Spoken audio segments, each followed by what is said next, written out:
საქართველოს ეკონომიკიდან მდგრადი განვითარების სანქცია საქართველოს შესახებ საინვესტიციო მტკიცებთ გავართ ევროპასთან ინტეგრაციის გზაზე, გაფორმებულია ასოცირების ხელშეკრულება, ღრმადა ყოვლისმოსული სავაჭრო სივრცის შესახებ შეთანხმება, შესაბამისად მნიშვნელოვანია ჩვენ დავიცვათ და გავაკეთოთ კომუნიკაციის ასე ვთქვათ ისეთი ფორუმები, როგორიც არის დღევანდელი შეხვედრა, იმისთვის რომ ცხადი გახდეს ყველასთვის საქართველოში არსებული ბიზნეს გარემო, თუ რამდენად მიმზიდველია და რამდენად პრიორიტეტულია ამ კონკრეტულ შემთხვევაში ბუნებრივია სოფლის მეურნეობის მიმართულება, ისევე როგორც ეკონომიკის ნებისმიერი სხვა დარგი.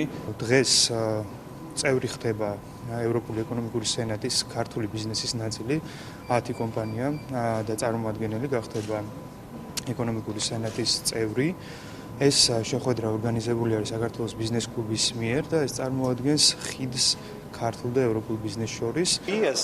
ჩვენ აღვიქვამთ საქართველოს როგორც ევროპის ნაწილს და დღეს ამ მიმართულებით რამდენიმე წინადადება განვიხილეთ. გვინდა საქართველოს დავაახლოვოთ ევროპის სავაჭრო სივრცეს და შევძლოთ სხვადასხვა პროდუქციის გაცვლა. ამჟამად ვმუშაობთ რეკომენდაციებზე თუ რა დახმარება შეიძლება აღმოუჩინოთ ადგილობრივ ინვესტორებს.